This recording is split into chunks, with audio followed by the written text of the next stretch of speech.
สีขึ้นไปในอัตถกถาเปิ้นก็บอกว่านกหัสดีลิงนี้มีกำลังเท่ากับช้าง5 เชือกปัดเท่าศรัทธาญาติโยมบินมันบดังปุ๊บพุ่มว่าเนาะเท่ากับช้าง5 เชือกนกในป่าขณะที่พระราชาก่อห้องเรียกทหารมาช่วยด้วย นกยักษ์มาจับภรรยาฉันไปแล้วจับพระมเหสีไปแล้วมาช่วยกันด้วยคนต่างหลายก็ไปตันอย่างศรัทธามันโฉบลงมาฟุบเดียวเหมือนกับเหยี่ยวที่มันโฉบเอาป่าโฉบเอาแมงอย่างต่างๆโฉบได้ปุ๊บมันก็บินยับขึ้นบินไปบนอากาศบินไปเลยศรัทธาทหารพอจะหู้ตัวบัดตันหันแล้วฟึบหายไปแล้วนกในป่านางมเหสีนั้นไปหิมวันตะประเทศป่าหิมวันแล้วก็มีต้นไทรใหญ่อยู่ต้นหนึ่งในป่าหิมวันนั่นเป็นคาคบที่สวยงามนกหัสดีลิงมักจะบินไปจับหันเสมอพวกกิ่งแล้วก็ที่อยู่มันเหมาะที่จะไปพักเคยไปพักอยู่ตรงนั้นแล้วก็กินนั่นสัตว์ที่ยับมานี่อยู่ตลอดสถานมเหสีเมื่อโดนนกหัสดีลิงจับไปอย่างนั้นนางก็จะตายแล้วนกจะกินสถามันจะจับไปมันได้ด้วยเนี่ยเมื่อนกจับบนต้นไทรแล้วนางนี่อยู่ในกรงเล็บอยู่ในอุงเล็บของนกหัสดีลิงนั้นกรงเล็บมันเล็กเล่นสถาคนนอนอยู่หันกิ่งไปกิ่งมาได้สบายมเหสีก็รอจังว่าพอนกหัสดีลิงจับตีคาคบต้นไทรนางก็ได้ส่งเสียงร้องปรบมือนกตกใจว่าสถาเพราะนกนี่ทีแรกคิดว่ามันเป็นเนื้อโลนอนเงียบไปเนี่ยเนื้อมันจะไปดิ้นไปต้วงอย่างสถาแต่ว่าบัจใจสกรรมมันเป็นคนเมื่อนกจับติสบายแล้วนางก็หันติปลอดภัยและคาคบมันกว้างใหญ่ก็เลยปรบมือแล้วก็ร้องเสียงดังนกนั้นตกใจสถาตกใจก็ขยับบินหนีไปนกความจริงมันก็กลัวมนุษย์นะกลัวอยู่เหมือนกันมนุษย์นี่มันสารพัดเนาะเดี๋ยวมันดีกับมีปืนผ่านหน้าไม้ก็ยิงสอยล่วงได้เหมือนกันนกนี่ได้ยินเสียงคนก็กลัวกลัวก็บินหนีไปเวลานั้นเป็นเวลาค่ำแล้วพอดีสถามันก็ค่ำพอดี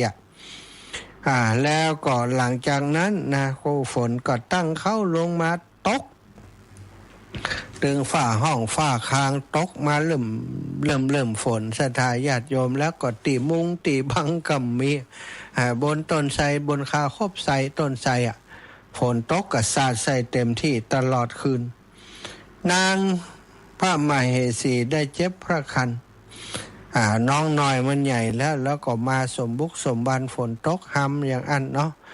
นกสะดุ้งปล่อยตกไปคาคบนางก็เจ็บต้องตั้งแต่หันมาแล้วก็พอดีครับว่าน้องน้อยนี่มันเคลื่อนแล้วมันใกล้เวลาจะคลอดแล้วนางก็ได้เจ็บคันเจ็บต้องในเวลาตอนเช้ารุ่งเช้านางก็ได้ประสูติพระโอรสตัวน้อยขึ้นมาเนื่องจากว่าประสูติเกิดในตอนเช้าจึงได้ชื่อว่าอุเทนเพราะประสูติพร้อมกับฝนยุดตกแล้วก็อรุณรุ่งได้สาดส่องขึ้นมาอรุณรุ่งสาดส่องขึ้นมาอุทัยหรือว่าอุเทนนี้เป็นคำเดียวกันพระนางและพระโอรสเอานางก็อยู่บนคาคบไม้หัดนายอย่างใดจะอย่างใดลงไปได้แม่ยิงบ่เคยเปียงต้นไม้เนี่ยสถาบ่เคยเปียงต้นไม้บ่เคยขึ้นลงต้นไม้เลยเป็นสุขุมารชาติโอ้จะอย่างใดลงไปจากที่นี่ได้ในแถวใกล้ๆนั้นสถาปรากฏว่าที่ใกล้ๆต้นไทรนั้นมีดาบทชื่อว่าอลกัปปะนี้อยู่แถวนั้นอยู่บ่ไกลแถวนั้นแล้วก็มาหาอาหารมาหาผลละหมากหลากไม้เดินผ่านต้นไทรทุกวัน วันนั้นก็เช่นเดียวกันเพราะอารุณรุ่งสางสว่างแจ้งแล้วดาบสก็ออกไปหาอาหารจุดไฟดังไฟแล้วก็ออกไปหาอาหารผลหมากรากไม้มาฉันก็เดินไปก็ปรากฏว่าได้ยินเสียงละอ่อนห้องอู้แวอู้แวอู้แวน่ะสาดาผีหลอกกะฮะละอ่อนไหนมาให้เต็มนี้นี่มาล่างผีหลอกกะว่าหรือว่าสัตว์ชนิดใดชนิดหนึ่งที่มันร้องเสียงเหมือนมนุษย์นะหรือว่ามันเป็นมนุษย์มาแถลงหลอกเฮาหรือเปล่าฤาษีก็เลี้ยววักเลี้ยวแวกเลี้ยวไปเลี้ยวมาเลี้ยวด้วยเสียงนี้ลอยมาจากตังบนละอ่อนไม่ยอมไปให้ตังบนพุ่นแงนไปพอสถานแล้วต้นไทรมันก็ลกคลึ้มเหี่ยพอไปแยงไปก็บ่หันก็เลยเอิ้นว่ามันเป็นเสียงอะไรนั่นไผอยู่ตรงนั้นไผเป็นต้นเสียงไผเป็นเจ้าของเสียงไผอยู่ตรงนั้นจงแสดงตัวด้วยนั่นแหละพระนางมเหสีเอาละเทวดามาโปรดผู้น้อยแล้วบ่นึกบ่ฝันว่าแถวนี้จะมีคนว่ะพระนางก็เลยตะโกนลงไปว่าโอ้ข้าพเจ้าติดอยู่บนต้นไม้คาคบไม้เกิดน้องน้อยอยู่บนคาคบไม้ท่านเป็นภายอยู่ตั้งลุ่มปุ้นกาว่ะสามารถจะขึ้นมาช่วยผู้ฆ่าได้ก่อกับลูกน้อยให้ลงไปตอนนี้ลงไปบ่ได้บ่จ้างจะลงอย่างใดดาบทผู้ชายเนาะก็เกยขึ้นต้นไม้มาพ่องเก็บผลละหมากหลากไม้ก็ขึ้นต้นไม้เอาก็ได้ยินอย่างนั้นก็ด้วยความเมตตาดาบทก็เกิดว่าถ้าเฮาบ่ช่วยถ้าลูกน้อยนี้กับมารดาของเขาเขาก็จะต้องตายบนคาคบไม้แน่นอนบ่มีอย่างกินนะแล้วใจเนี้ยอย่างใดดีเฮาก็เป็นดาบทไม่ยิงไม่เยิงนี่ผมเคยยุบผมเคยจับคำเตือน บัดท่าก็หรอกกึดในใจแต่ว่าด้วยความเมตตาดาบทสถาบุพเพสันนิวาสบุพเพอาราวาสมันจะได้มาปะกันมันจะได้อุปถากอุปถัมภ์กันนะพอดาบทก็ยังกำลังดีลูกเนาะขึ้นไปบนต้นไม้ก็ไปหันพระมเหสีกับพระโอรสตัวน้อยแดงปิ้งลิ่งหน้าตามีบุญดูแล้วเป็นสง่าราศีก็หู้ได้ทันทีว่าบ่ใช่คนธรรมดาก็ถามว่านี่ท่านนี้เป็นภายเจ้าขุนมูลนายแต่เมืองใดหรือทำไมถึงมาอย่างนี้พระราชินีมเหสีของพระเจ้าปลันตปะก็บอกความทั้งหมดให้ฟังดาบทว่าจากนี่ไปเมืองของนางก็บ่ใจใกล้ๆเนอะอย่างใดถ้าจะไปตอนนี้ก็คงบ่ได้ปากันลงไปตั้งลุ่มก่อนก็ปอบหอบปลาตึงพระมเหสีนั้นครับพระโอรสลงมาจากคาคบไม้สถานแล้วก็เอามาอยู่ที่อาสมของท่านฤาษีดาบทศรัทธาอยู่ไปอยู่มานางมเหสีนี้ก็มาคิดว่าตัวเฮานี้มาอยู่ในป่าอย่างนี้ถ้าหากว่าอยู่ไปลักษณะแบบนี้ต่อไปเนี่ยดาบทคนนี้อาจจะทิ้งเฮาสองแม่ลูกไปก็ได้แล้วเฮาจะไปอย่างใดนี่แล้วเฮาจะออกจากป่านี่ไปอย่างใดแล้วเฮาจะมีชีวิตอยู่อย่างใดอยากกันนั้นเลยเฮาก็เป็นผู้หญิงบัดเดี๋ยวนี้ก็ห่างบ้านห่างเมืองมาพระราชาพระสวามีก็คงบัดติดตามมาบัดถึงแล้วมาบัดได้แล้วชาตินี้นะเฮาก็คงจะหมดวาสนาที่จะได้เป็นมหาราชินีในแคว้นวังสะแล้วนะฉะไหนเลยอยู่กับดาบทนี่ก็ยังมีบ่ามีแห้งอยู่รุ่นนี้ ดาบทก็จัดรออดีตดาบทก็ธรรมดาเหมือนกันนี่เป็นเจ้าเมืองเป็นพระราชามาก่อนเหมือนกันก็เสมอตัวรุ่นนี้เนาะก็เลยอยู่ไปอยู่มาก็ทำเสื้อผ้าลุดลุยพ่องยังพ่องเอานมให้ลูกกินเนี่ยเอาให้ดาบทท่านดาบทอยู่เอาลูกกินนมดาบทก็หั่นใส่ศรัทธาญาติโยมผู้หญิงกับผู้ชายอยู่ด้วยกันนะเนาะ เหมือนกับน้ำมันใกล้เชื้อไฟก็น้ำมันใกล้ไฟสุดท้ายก็ติดบุ่มไว้เหตุการณ์นั่นพระนางช่วยเหลือจากดาบสพระนางก็สุดท้ายก็ได้อยู่กินกับดาบสนั้นวันหนึ่งดาบสได้ตรวจดูดวงดาวแล้วก็หูว่าพระเจ้าปลันตปะสวรรคตแล้วจึงบอกความนี้แก่นางผู้เป็นภรรยานางก็ร้องไห้บอกความจริงแก่ดาบสก็จึงช่วยให้พระกุมารได้ราชสมบัติด้วยการสอนวิชาดีดพิณเรียกช้างบังคับช้างแล้วก็นำช้างไปล้อมพระนครโกสัมพีประกาศตนว่าเป็นรัชทายาทเสนาบดีนั้นจำผ้ากำพลแดงและธรรมลงค์ของพระโอรสได้ต่อมาก็จึงได้อภิเษกไว้ในราชสมบัติสถาได้สอนวิชาดีดพิณดาบสสอนวิชาดีดพิณให้กับพระกุมารนั้นเนาะวิชาดีดพิณบังคับช้างบังคับช้างจะให้ช้างหยุดอยู่ก็ได้จะให้เดินไปก็ได้สถาจะให้ช้างนี่ไปช่วยเนี่ยอย่างได้หมดอยู่ที่คำสั่งดาบสนี่ก็เก่งมากเหมือนกันเนาะพระกุมารก็เรียนวิชาได้แล้วก็จึงได้เดินทางกลับไปตามลายแทงที่ท่านดาบสอัลลปกะเขียนลายแทงให้เมื่อไปถึงก็ไปถึงเป็นเวลาที่ต่างในเมืองเนาะพระเจ้าปลันตปะสวรรคตก็มีความเดือดร้อนว่าภัยจะขึ้นครองราชย์ในช่วงจังหวะนั้นเองพระกุมารนี้ก็ได้เอาช้างไปล้อมพระนครไว้ก็บอกว่าเฮานี่เป็นรัชทายาทเอาไอ้อย่างมาแสดงเล่าว่าเป็นรัชทายาทท่านดูนี่ผ้ากำพลแดงของพระราชานี่ท่านยังจำได้หรือไม่โอ้จำได้ผ้ากำพลแดงนี้ก็ติดตัวพระเมเหสีไปในวันที่นกหัสดีลิงจับไปนั่นบ่ใจกาแม่นแล้วแล้วก็อีกอย่างนี่ธรรมลงค์ของพระบิดาแม่เฮาเนี่ยได้ฮื้อมาเพื่อเป็นการยืนยันท่านตรวจดูได้เสนาอามาตย์ผู้ใกล้ชิดพระราชาตรวจดูธรรมลงค์ถูกต้อง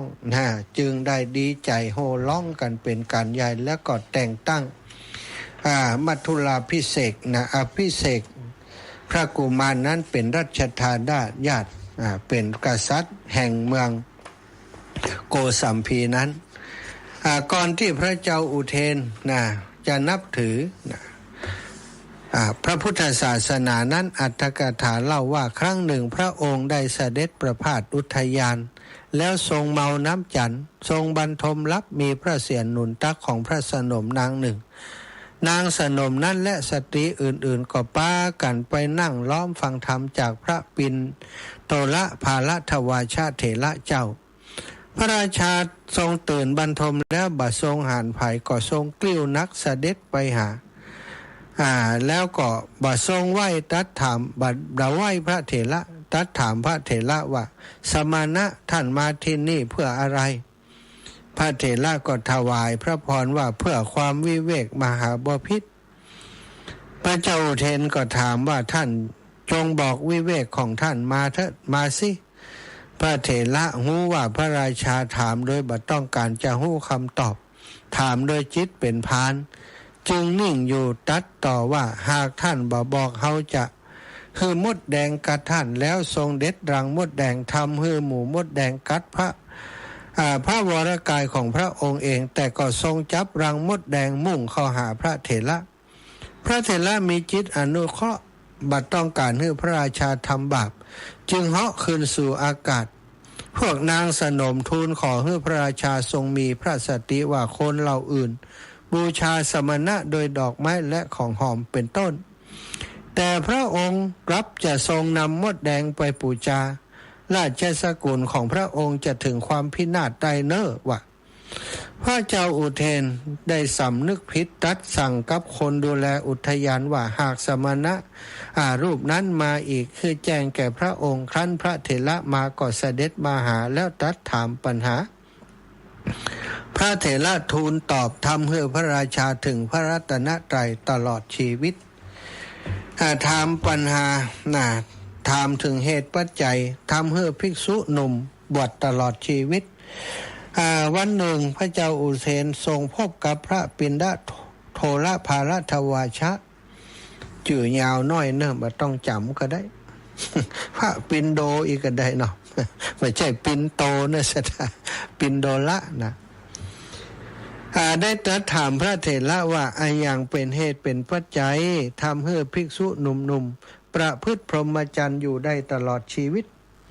พระเถระก็ทูลตอบโดยอ้างพระพุทธดำรัสว่าเหตุปัจจัยที่ทำให้ภิกษุหนุ่มๆประพฤติพรหมจรรย์ตลอดชีวิตก็คือ1ให้ตั้งจิตไว้ในสตรีคราวมารดาว่าเป็นมารดา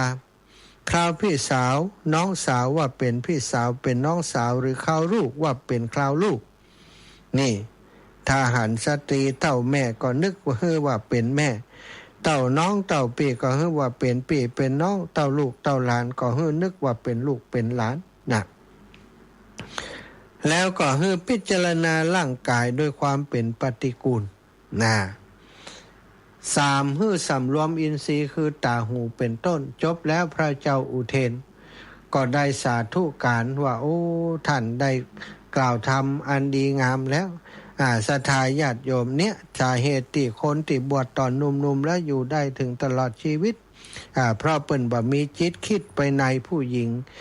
ตั้งหลายหันผู้หญิงเข้าแม่ก็ว่าเป็นแม่หันเต้าพี่เต้าน้องก็นึกว่าเป็นพี่เป็นน้องของตัวเองเข้าลูกเข้าหลานก็นึกเป็นลูกเป็นหลานจิตใจที่จะไปเกี่ยวข้องโดยกามราคะก็บ่เกิดความกำนัดต่างๆก็บ่เกิดขึ้นแล้วที่สำคัญคือพิจารณาร่างกายด้วยความเป็นปฏิกูลปฏิกูลทุกคนศรัทธาอย่างที่พระองค์ทรงแสดงทำให้กับบิดามารดาของนางมาคันธิยาซึ่งจะมีตังหน้าในเรื่องเนี้ยนะฟังว่าร่างกายนั้นเฮาบ่มีความปรารถนาด้วยร่างกายที่มีแต่ของปฏิกูลไหลเข้าไหลออกจากทวารทั้ง9ตาหูจมูกลิ้นกายมีเหงื่อมีไขไหลออกไหลเข้ามีน้ำมูกน้ำหนองไหลออกไหลเข้าต้องบริหารร่างกายต้องถ่ายอุจจาระปัสสาวะอยู่ตลอดเวลาแสดงว่าตั้งไหนของเฮาถ้ามองชัดเจนไปแล้วอย่างนักวิปัสสนาที่เปิ่นมองกายานุปัสสนาสติปัฏฐานนั้นสติปัฏฐานพิจารณาไปในกายว่าเป็นของอสุภะเป็นของบ่สวยบ่งามก็จะหันสภาวะอันนี้แล้วก็จะบ่มีความที่อยากจะศึกขาลาเพศบวชตั้งแต่หนุ่มก็สามารถอยู่ต่อไปยืนยาวได้แล้วสุดท้ายนี่คือการสำรวมอินทรีย์ตาหูจมูกลิ้นกายใจเป็นต้นถ้าสำรวมอินทรีย์บ่ประมาทพลั้งเผลอถ้าประมาทไปแล้วก็ดึงสติกลับมาบ่ให้ประมาทซ้ำแล้วซ้ำอีกมันก็จะถอนความรู้สึกยินดียินร้ายในเพศตรงข้ามใดก็สามารถอยู่ได้ตลอดศรัทธานี้คือเรื่องที่ต่อมาพระเจ้าอุเทนเมื่อฟังธรรมเทศนาของพระปิณโดละจบลงแล้วก็ศรัทธาเลื่อมใสในพระพุทธศาสนาอันเป็นคำสอนอันนี้เป็นเพียงสาวกเท่านั้นนะไปสอนท่านก็แสดงตัวเป็นอุบาสกถึงพระรัตนตรัยคือพระพุทธพระธรรมพระสงฆ์เป็นที่พึ่งต่อมาพระเจ้าอุเทนนั้นก็มีพระมเหสี3พระองค์ก็คือนางสามาวดีธิดาบุญธรรมของโคสกเศรษฐีพระนางวาสุรทัตตาธิดาของพระเจ้าจันทประโชติและพระนางมาคันธิยาธิดาของมาคันธิยะพราหมณ์แห่งแคว้นกุลุทรงมีพระโอรสชื่อว่าโพธิราชกุมารเกิดจากมเหสีนามว่าวาสุรทัตตาพระนางมาคันธิยานี้เป็นสตรีรูปงามป่านนางเทพอัปสรในวันที่มาคันธิยะพราหมณ์และภรรยานำนางไปเพื่อมอบเป็นภรรยากับพระพุทธเจ้าที่แคว้นกุลุนั้นพระพุทธเจ้าเล่าว่าชีวิตของพระองค์ถูกมารติดตามตั้งแต่ออกบวช แม้ตรัสรู้แล้วก็ยิ่งก็ยังถูกธิดาของมันประเล่าประโลมแต่ก็บ่อาจทำให้พระองค์หวั่นไหวได้เพราะทรงล่วงพ้นกรรมทั้งหลายแล้วจากนั้นตรัสปฏิเสธโดยพุทธดำรัสว่าเราบ่ได้มีความพอใจในเมถุนเพราะหันนางตัณหานางอรดีนางราคาฉะไหนเล่าจักมีความพอใจเพราะเห็นธิดาของท่านซึ่งเต็มไปด้วยมูดมูดก็คือปัสสาวะและก็กฤษะก็คืออุจจาระเฮาบ่ปรารถนาจะถูกต้องธิดาของท่านแม้โดยเท้าศรัทธา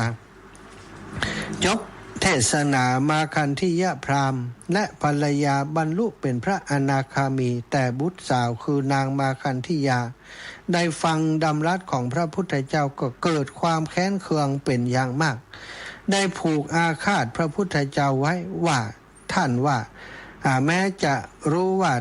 ตัดแบบนี้แล้วนางจะบ่พอใจแต่ก็ยอมตัดแบบนี้เพื่อจะให้พราหมณ์และนางพราหมณีบรรลุธรรมอาศัยความสงเคราะห์แก่ท่านพราหมณ์และนางพราหมณีศรัทธาจึงได้ตัดแบบนั้น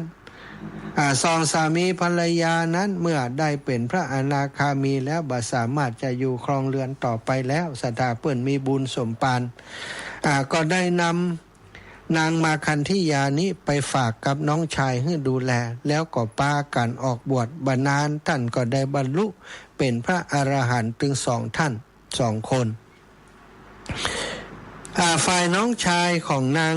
ของมาคันธิยาพราหมณ์นี้ก็ได้นำนางมาคันธิยานี้โอ้มันงามเนาะหลานเฮางามเปียงนี้นี่จะเอาไผจะเหมาะสมกับมันเศรษฐีในเมืองนี้ก็มีเยอะแยะแต่ว่าบ่มีคุณสมบัติที่จะเป็นผู้ที่ครอบครองนางได้ก็มาเกิดว่าไผที่ใหญ่ที่สุดในเมืองนี้นางควรจะได้เป็นใหญ่ในหมู่คนทั้งหลายเพราะนางเป็นคนที่งามเปรียบกับนางอัปสรนางฟ้าก็ว่าได้ฝ่ายน้องชายของมาคันธิยาพราหมณ์เมื่อเกิดอย่างนั้นแล้วก็ได้นำนางมาคันธิยานี้ไปเข้าเฝ้าพระเจ้าอุเทนพระเจ้าอุเทนอยากหันนางมาคันธิยาก็เปิ้งใจเลยว่าโอ้ท่านพราหมณ์ท่านมาด้วยความประสงค์สิ่งใดหรือก็บอกว่าเฮามีหลานอยู่คนหนึ่งพ่อแม่เขาไปบวชในสำนักของพระพุทธเจ้าเสียแล้วก็มาคิดว่าไผที่จะเหมาะสมกับผู้หญิงงามเห็นปานนี้ก็บ่มีไผที่จะเหมาะสมอย่างพระองค์ทั้งมีอำนาจทั้งหล่อเหลาเอากัน เหมาะสมกับนางเป็นอย่างยิ่งพระเจ้าอุเทนก็ยอมตกลงเลยนะไปสู่ขอไปรับเอานางมาคันธิยามาเป็นมเหสีที่อยู่ในวังเลยนะต่อมาศรัทธาญาติโยมพระพุทธองค์ของเราก็ประกาศศาสนาไปเรื่อยๆเนาะสุดท้ายก็ได้เสด็จไปที่กรุงโกสัมพีกรุงโกสัมพีแล้วก็พระนางสามาวดีพร้อมทั้งบริวาร นั้นนับถือพระพุทธเจ้าเป็นอย่างยิ่งพระนางมาคันธิยาต้องการแก้แค้นพระพุทธเจ้าจึงได้ดำเนินแผนการต่างๆมีหลายอย่างหลายประการที่จะแก้แค้นพระพุทธเจ้านางได้กล่าวหาว่าพระนางสามาวดีและสตรีบริวาร500 คนมีใจและมีความปรารถนาภายนอกก็คือมีใจให้กับพระพุทธเจ้าและก็สาวกทั้งหลายเพราะวันรุ่งขึ้นนางสามาวดีจะร่วมต้อนรับพระพุทธเจ้าที่เสด็จผ่านพระนครไปยังเรือนของ3 เศรษฐีพระนางจึงได้ทูลให้พระราชาเกิดความหันคล้อยตามแต่พระราชาก็บ่ทรงเชื่อต่อมานางก็จ้างให้คนติดตามด่าพระพุทธเจ้าตลอด7 วันพระอานนท์ต้องทูลให้เสด็จหนีแต่พระพุทธเจ้าบ่ทรงหนีได้ตรัสว่าเรื่องเกิดขึ้นที่ใดต้องให้เรื่องนั้นสงบก่อนจึงก่อยไปที่อื่นและตรัสว่าพระองค์เปรียบเสมือนช้างที่กำลังเข้าสู่สงครามการอดทนเป็นภาระของพระองค์เสียงด่า จะมีแค่7 วันบ่เกิน7 วันวันที่8 คนเหล่านั้นก็จะเลิกด่า ศรัทธานี่คือคำยืนยันของพระพุทธเจ้าว่าเจ้าเฮาเตอร์อานนท์คนจะด่านี่มันด่าบ่เกิน7 วันจะมาด่าแต่ถาคตเกิน7 วันนี่บ่เคยมีพระพุทธเจ้าทุกพระองค์เผชิญเรื่องนี้นี่บ่เกิน7 วัน8 วันวันที่8มันก็เลิกด่าไปเองซึ่งก็เป็นอย่างที่พระพุทธองค์ทรงดำรัสกับพระอานนท์เมื่อ3-4 วันคนก็เริ่มจะด่าน้อยลง5 วัน6 วันก็ด่าน้อยลงสุดท้ายวันที่8นี้จ้างไผ่ก็มาด่าเพราะมดคนจะด่าคนที่มาด่าหันไปนับถือพระพุทธศาสนาเสียมดศรัทธาฟังพระพุทธเจ้าเหี่ยมดก็เลยบ่มี คนจะมาด่านางมันมากันที่ยาก็พ่ายแพ้ไปต่อมาออกอุบายให้พระราชาทดลองสั่งพระนางสามาวดีทำแกงไก่ถวายพระราชาแล้วจัดส่งไก่มีชีวิตไปให้พระนางสามาวดีจึงบัดทำเพราะทั้งหมดเป็นพระโสดาบันแล้วโดยการฟังธรรมจากนางขุดชุดตลาแต่ขั้นตัดอนุญาตให้แกงถวายพระพุทธเจ้าพระนางกับแกงถวายได้ข้าวเพราะคราวนี้พระนางสามาวดีได้ไก่ติดตายแล้วทำให้พระราชาทรงกริ้วมากนำงูไปซ่อนไว้ในพินหัดสดีกันพินที่ทรงใช้บังคับช้างแล้วกล่าวหาว่านางสามาวดีรอบโป่งพระชนแผนสุดท้ายที่พระราชาทรงกริ้วจัดทรงขึ้นสายธโนที่ต้องใช้กำลังบุรุษถึง 1,000 คนแล้วใส่ลูกศรอาบยาพิษตัดเธอนางสามาวดีและเหล่าบริวารยืนเรียงแถวกันคณะเดียวกันพระนางก็ขอให้เหล่าบริวารแผ่เมตตาให้พระราชาคันปล่อยลูกศรไปลูกศรกลับเลี้ยวกลับพุ่งตกต่อหน้าพระราชาทรงดำริว่าแม้แต่ลูกศรที่บ่มีจิตใจยังหู้คุณของนางแต่เฮาเป็นมนุษย์แต่เฮาเป็นมนุษย์หาได้เป็นมนุษย์ใหม่แล้วตัดขอขมาว่าเฮาฝันเฟือนเลื่อนหลงทิศทางปวงมืดตื้อแก่เฮาสามาวดีเอ๋ยเจ้าจงต่ำนี้เฮาและจงเป็นที่พึ่งของเฮาด้วยพระนางก็ตัดห้ามว่าอย่าถึงหม่อมฉันเป็นที่พึ่งเลยก็หม่อมฉันถึงผู้ใดเป็นที่พึ่งผู้นั้นก็คือพระพุทธเจ้าขอให้พระองค์ถึงพระพุทธเจ้าเถิดแล้วทั้งสองพระองค์ก็เสด็จไปเข้าเฝ้าพระพุทธเจ้าพระราชาประกาศตนเป็นอุบาสกทรงนิมนต์ภิกษุสงฆ์เพื่อถวายทานตลอด7 วันแล้วตัดให้พระราชทานทรัพย์แก่พระนางสามาวดีแต่พระนางขอพรเป็นการให้พระพุทธเจ้าและภิกษุสงฆ์ประมาณ500 รูปเข้ามาในพระราชนิเวศเพื่อรับทายทานฉันพัดและแสดงธรรมเป็นนิจ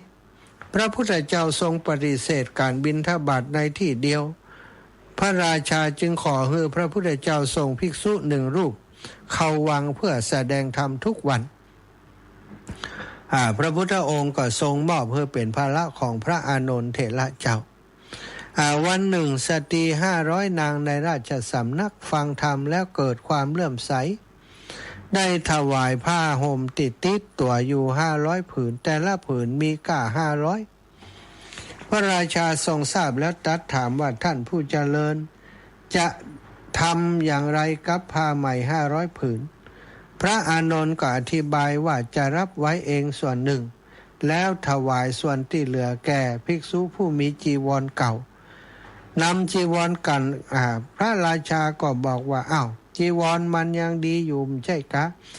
บางคนก็มีจีวรค่ำค่าและพระองค์ถ้าได้จีวรใหม่ไปเพิ่นก็จะได้นำไปเปลี่ยนแล้วก็จีวรที่เอานำไปเปลี่ยนนั้นเพิ่นไปเอาไปอย่างเล่าว่าจีวรเก่าเหล่านั้นเพิ่นก็จะเอาไปทำเป็นผ้าปูที่นอนถ้ามันเก่ากว่านั้นอีกแล้วก็นำผ้าปูที่นอนเก่านั้นไปทำผ้าปูพื้นนำผ้าปูพื้นที่เก่านั้นทำเป็นผ้าเช็ดเท้าทำเป็นผ้าเช็ดเท้าเก่าขยำแล้วเมื่อเป็นผ้าเช็ดเท้ามันเก่าแล้วก็ขยำผสมกับดินเหนียวแล้วก็เอาฉาบเสนาสนะพระราชาได้ทราบ การกระทำของภิกษุทั้งหลายติใจของอย่างประหยัดก็ทรงเลื่อมใสตัดให้ถวายอีก500 ผืนท่านว่าพระราชานั้นได้ถวายมูลค่า500 ถึง 500 ผืนรวม500 ครั้งพระเถระได้นำไปถวายแก่ภิกษุสงฆ์ทั่วชมพูทวีปหลังพุทธปรินิพพานวิธีสุดท้ายที่พระนางมาคันธิยาประทุษร้ายพระนางสามาวดีและบริวาร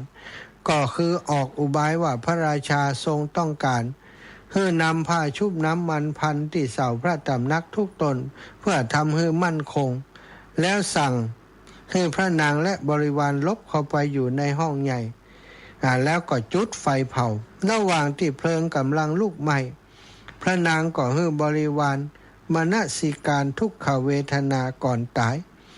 คนเหล่านั้นบางคนบรรลุสกทาคามีบางคนก็บรรลุอนาคามี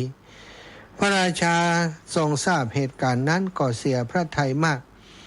ครั้นทรงทราบว่าพระนางมาคันธิยาและอาเป็นคนทำก็ทรงทำทีเหมือนว่าเห็นดีเห็นงามตัวติได้ทำอย่างนั้นก็บอกว่าเฮามีไผน้อเป็นผู้ที่มีคุณต่อเฮานางสามาวดีนี้พยายามจะหลอบทำร้ายเฮามาหลายครั้งแล้วเฮาบ่ฮู้จะยะจังใดตอนนี้ไผน้อที่มาทำให้เฮาได้สบายใจถึงเพียงนี้ได้มาจัดการนางสามาวดีให้เฮาจะได้บ่ต้องถูกคลหาดูแคลนจากคนทั้งหลายว่าได้ทำร้ายนางผู้เป็นมเหสีด้วยตัวของเฮาเองอันนี้ไผน้อเป็นคนทำนางนามาคันธิยาได้ฟังอย่างนั้นก็ดีใจว่าอันนี้เฮาคงจะได้รางวัลแล้วก็บอกว่าตัวเองเป็นคนทำแล้วก็ขอให้พระองค์ก็บอกว่าดีแล้วนะเธอเหรอกับไผ่พ่องบรรดาญาติของหม่อมฉันได้ช่วยกันทำนะท่านอาและญาติทั้งหลายช่วยกันทำทั้งนั้นพระราชาก็บอกว่าจะพระราชทานทรัพย์บอกให้คนทั้งหลายที่เป็นญาติของเธอมาให้หมด นางมาคันธิยาก็ดีใจซะทกลับไปบอกให้หมู่ญาติทั้งหลายคนติ่มใจญาติพอเปิ้นว่าจะให้รางวัลก็ตุ้ยมาหมดหมดหมู่บ้านมาด้วยกันหมดนะเมื่อมาพร้อมกันแล้วพระราชาก็ตัดสั่งให้ทหารขุดหลุมฝังคนเหล่านั้นแค่ประมาณสะดือให้สุ่มฟางบนล่างและจุดไฟเผาให้ไถด้วยพรานเล็กทำให้เป็นชิ้นเล็กชิ้นน้อยตัดให้นำเนื้อของนางมาคันธิยาที่เหลือทอดขนมแล้วให้เคี้ยวกินท่านเล่าว่านางสามาวดีและบริวาร500 คนที่ได้ถูกนางมาคันธิยาจุดไฟเผานั้นอดีตที่ผ่านมานั้นท่านเคยสุ่มไฟเผาพระปัจเจกพุทธเจ้าและ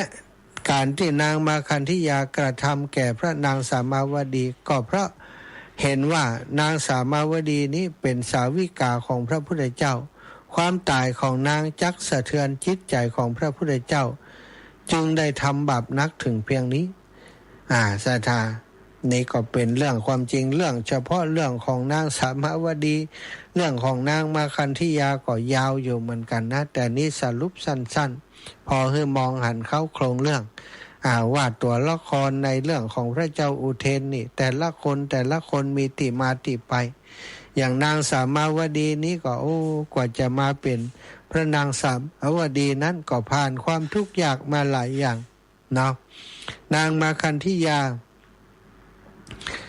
ที่ได้แค้นพระพุทธเจ้านี้พยายามจะจ้องทำลายทุกอย่างมีแต่จิตลิษยาความจริงนี่น่าเสียดายเหมือนกัน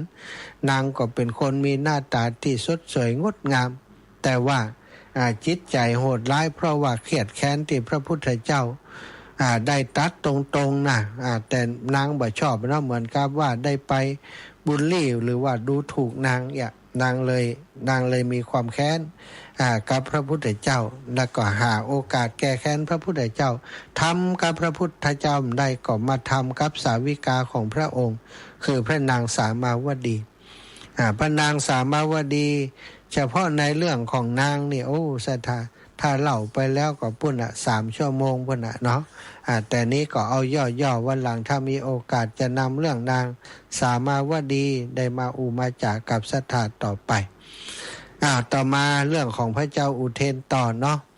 นอกจากพระเจ้าอุเทนจะมีพระนางสามาวดีธิดาของโคสกะเศรษฐีเป็นอัครมเหสีอยู่แล้วพระองค์หนึ่ง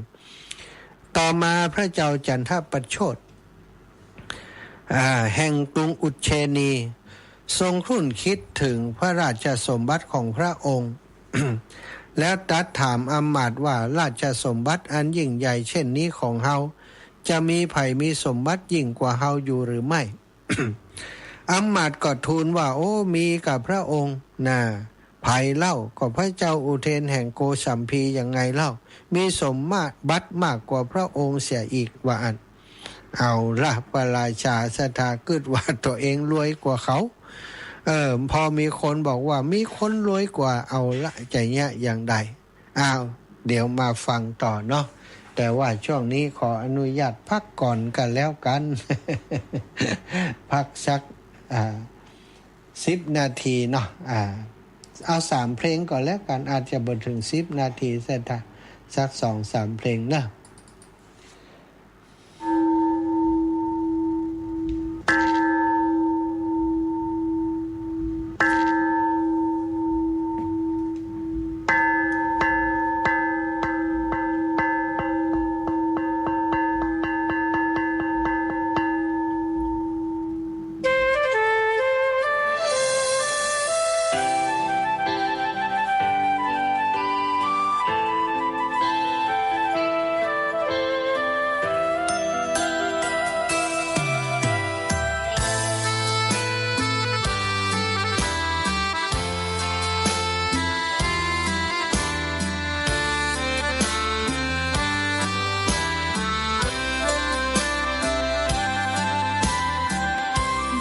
เกิดเป็นคนนั้นยากจริงนะ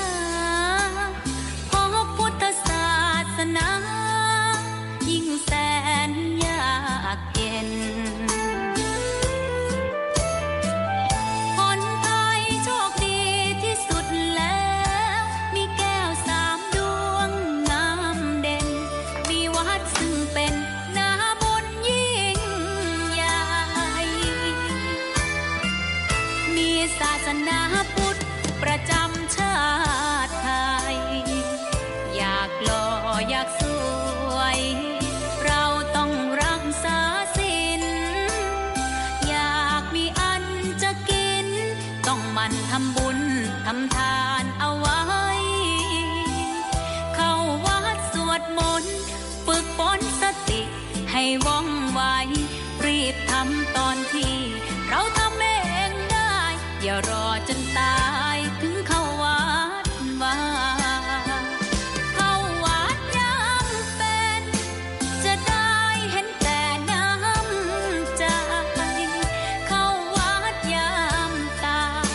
จะได้เห็นแต่น้ำตา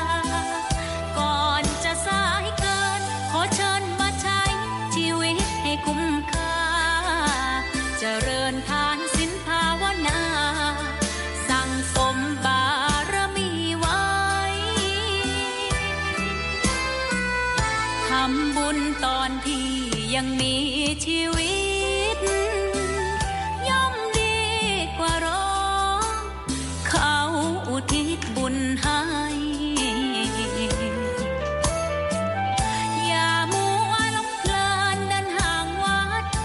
ตัวอย่างชัดๆมีมากมายเข้าวัดตอนตายสายเกินแก้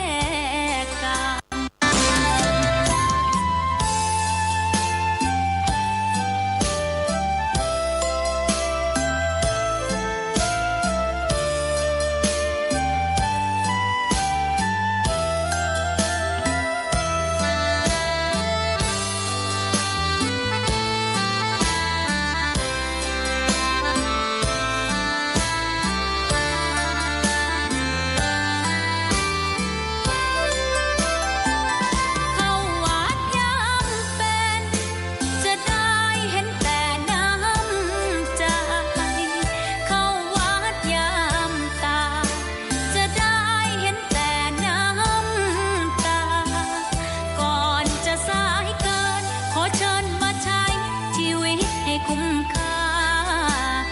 ริญทานศีลภาวนา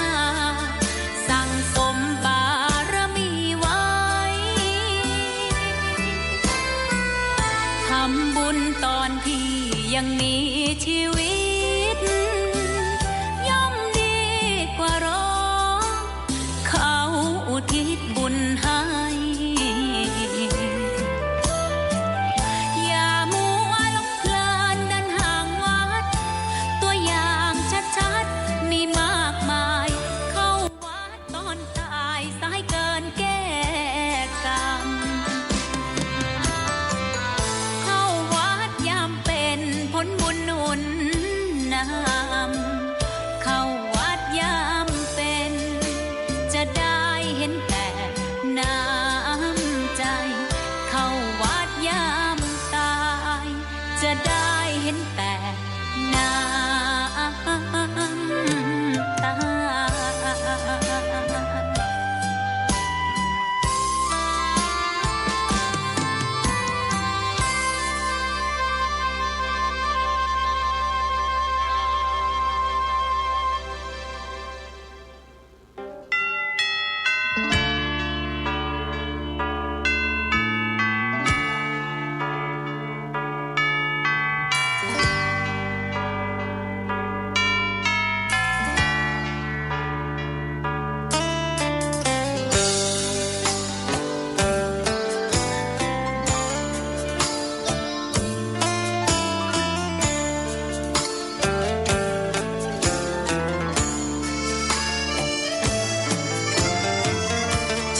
ชวนทุกท่านเข้าวัดเข้าวาฟังธรรมะจากหลวงตาเสริมชีวาให้สุขสดใสยึดมั่นหลักธรรมคำสอนไว้ให้ขึ้นใจความดีรีบทำกันไว้หญิงชายอย่าได้นายนี้เชิญชวนทุกท่านเข้าวัดเข้าวาทำบุญด้วยจิตศรัทธาบุญพาให้เราสุขีจะทำการใดนำใช้ในสิ่งดีดีทำบุญให้ทานวันนี้ไม่มีใครว่าใครชังสมัยก่อนประทับใจปู่ย่าตายายวันพระไม่เคยเบื่อหน่ายจำได้ไม่ลืมสักครั้งเหตุใดวันนี้มีคนเข้าวัดน้อยจังอยากให้เหมือนก่อนอีกครั้งฝากความหวังกับคนรุ่นใหม่เชิญชวนทุกท่านเข้าวัดเข้าวารับศีลรับพรหลวงตาเสริมคุณค่าให้กับจิตใจกระทำความดีเรื่องนี้ไม่ต้องอายใครว่างจากการงานเมื่อใดเชิญชวนท่านไปทำบุญ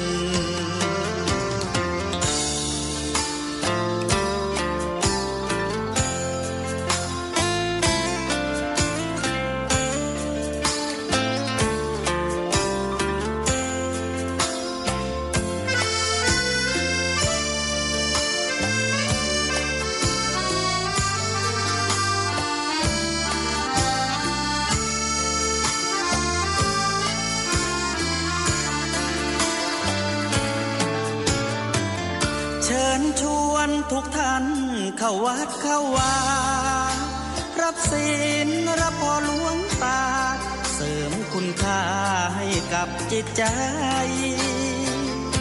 กระทำความดีเรื่องนี้ไม่ต้องอายใครว่างจากการงานเมื่อใดเชิญชวนท่านไปทำบุญกระทำความดีเรื่องนี้ไม่ต้องอายใครฝากเพลงเชิญชวนหญิงชา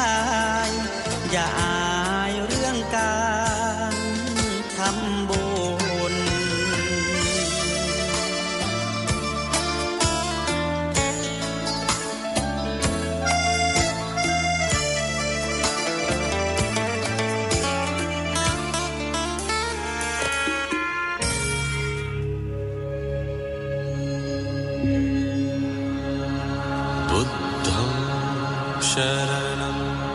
gacchami dhammam sharanam gacchami sangham sharanam gacchami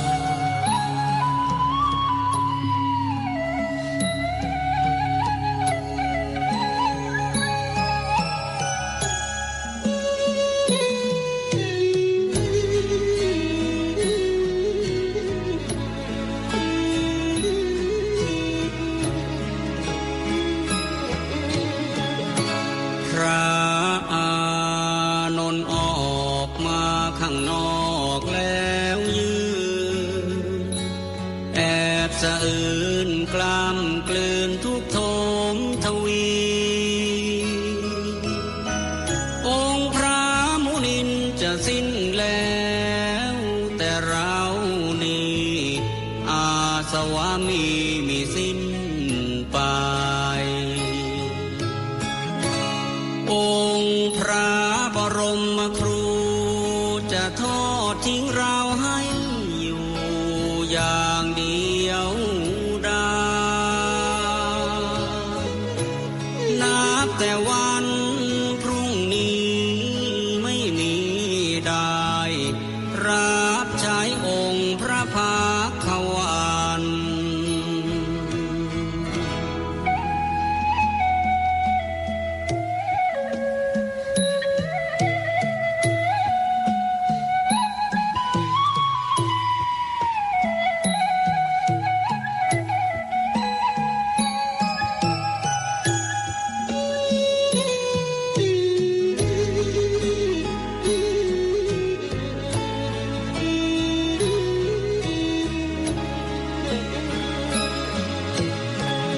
อานนท์นี้จะปูอาจทางถือบาทจีวรถวายน้ำทรงพระพักหลังพระกรบวนพระโอษฐ์อีกตามจรผู้ใดใครหนอภายหน้า โอ้เราดังนกหัดบินแม่นกมาสิ้นสูญชีวา ปีกนั้นยังไม่กล้าขาไม่แข็งแรงพอ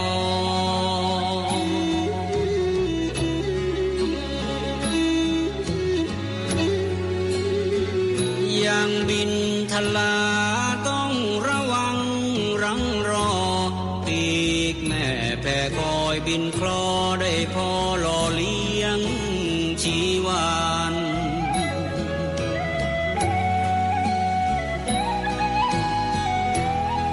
เปรียบเป็น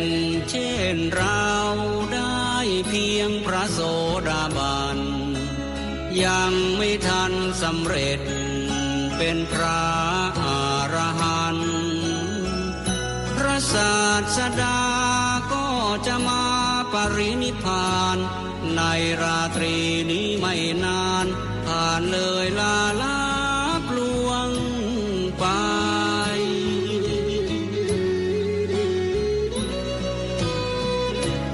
โอ้เราทำชันใดเมื่อสิ้นแล้วพระผู้ทรงชัย พระอานนท์กำสดน้ำตานองหยดรินไหลด้วยสุดจะฝืนสะอื้นยืนรำไห้โศกาอาลัยน้ำตาหลั่งไหลนองน้ำ พ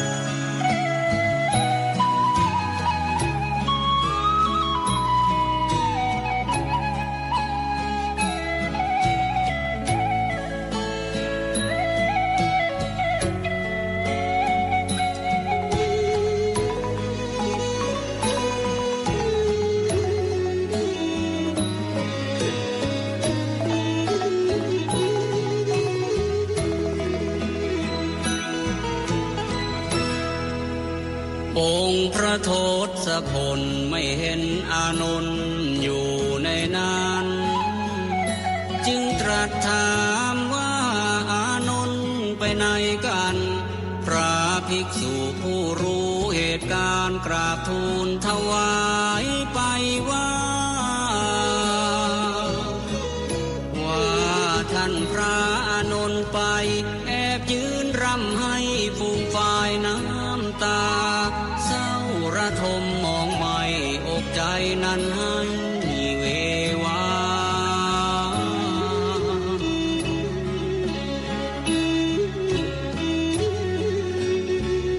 ยามใดสิ้นสูญพระดุลยศาสดาก็ดังชีวาพระอานนท์นั้นสิ้นไปกัจฉาสังฆังทราบความดังนั้นคลันองค์พระทรงชัยให้ตามพระอานนท์มาใกล้แล้วย้ำทำให้ปลอบโยน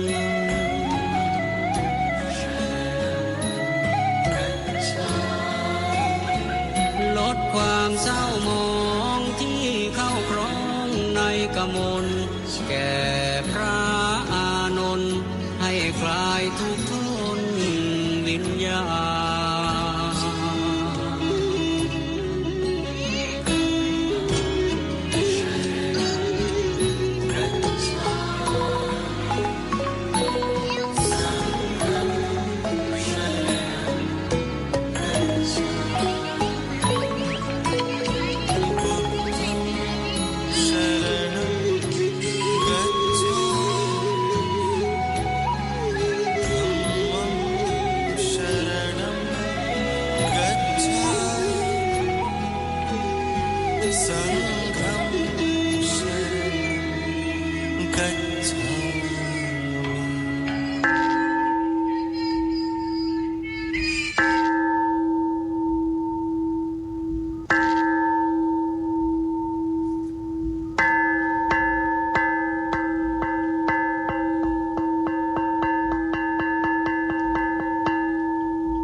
ศรัทธาญาติโยม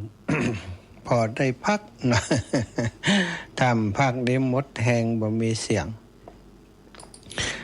ต่อในช่วงที่สองนะตะกี้ถึงเรื่องของพระเจ้าจันทประโชติอันนี้เป็นกษัตริย์ของเมืองอุเชนีสมัยพระพุทธเจ้าของเรา ซึ่งก็เป็นกษัตริย์ร่วมสมัยกับพระเจ้าจันทประโชตินี้ก็ร่วมสมัยกับพระเจ้าอุเทนแต่ว่าอายุนักกว่าซะดะพระเจ้าจันทประโชตินี่วันดีคืนดีก็ห้องอามาตย์มาถามว่าเต้าเฮานี่มีทรัพย์ของเฮากับทรัพย์ของพระราชาองค์อื่นไผนักกว่ากันวะอามาตย์ก็บอกว่าของพระเจ้าอุเทนก็เลยบอกว่าถ้าอย่างนั้นเฮาจะจับเอาพระเจ้าอุเทนมาเป็นเมืองขึ้นอามาตย์ก็ทูลว่าพระเจ้าอุเทนนั้นมีวิชาชื่อว่าหัสดีกันสามารถร่ายมนต์บังคับช้างได้ทรงพร้อมพรั่งพร้อมโดยช้างและพาหนะเป็นอันมาก หากจะจับพระองค์ก็ต้องใช้ช้างเป็นอุบายล่อนี่สาธาพระราชาหันตัวกับอามาตย์ที่เสนอให้ทำช้างจึงได้เสนอให้ทำช้างไม้ขึ้นเป็นช้างที่สามารถบรรจุทหารได้60 นายทำให้เหมือนกับช้างจริงๆเลยเสร็จแล้วก็นำช้างไปปล่อยไว้บริเวณชายแดนติดเขตของพระเจ้าอุเทนแล้วก็มีการปล่อยมูลช้างทิ้งไว้เกลื่อนบริเวณนั้นโดยพรานป่าพบเห็นช้างแล้วก็คิดว่าช้างนี้คู่ควรกับพระราชาของเฮาจึงได้ไปกราบทูลให้พระเจ้าอุเทนทรงทราบว่าได้พบช้างตัวประเสริฐสีเผือกล้วนตัวใหญ่นี่หรองายาวนี่หรออยู่ที่ชายแดนของพระองค์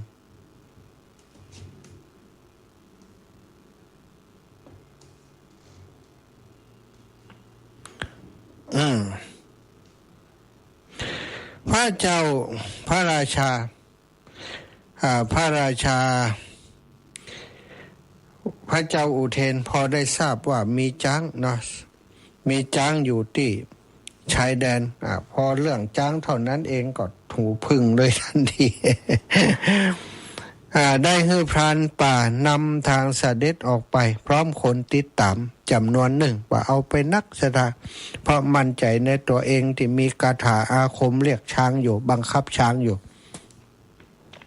พระเจ้าจันทประโชติทรงทราบว่าพระเจ้าอุเทนกำลังเสด็จมาก็ให้ส่องสุมทหารไว้สองข้างปล่อยว่างไว้ตรงกลางทหารที่อยู่ข้างในบังคับช้างให้หนีไปโดยเร็วพระเจ้าอุเทนก็ทรงไล่มนต์ดีดพิณแต่ช้างไม้ก็ยังคงหนีต่อไปบ่ได้ยุดบ่ได้ถอยหันกลับมาหาพระเจ้าอุเทนเลยพระเจ้าอุเทนก็แปลกใจแต่ก็บ่ยอมเนาะไล่ตามช้างไม้นั้นไปไล่ไปก็บ่ทันจึงเสด็จขึ้นมาไล่ติดตามช้างไปช้างไม้ไปพระองค์เดียวเมื่อเสด็จไปพระองค์เดียวก็จึงถูกพระเจ้าจันทประโชติซึ่งส่องสุมกำลังไว้ข้างต่างจับกุมเอาได้นำไปขังไว้ในเรือนจำแล้วก็ทรงฉลองชัยถึง7 วันเมื่อฉลองชัยแล้วก็ต้องการให้พระเจ้าอุเทนสอนมนต์เรียกช้างฮื้อแต่พระเจ้าอุเทนบ่ยอมสอนถึงจะฆ่าฮื้อตายกูก็ไม่ยอมสอนว่าพระเจ้าจันทประโชติก็ทรงออกอุบายหลอกพระเจ้าอุเทนว่าฮื้อสอนแก่หญิงค่อมภายนอกม่านแล้วหลอกพระธิดาชื่อว่าวาสุรัตตาให้เรียนด้วยคำว่า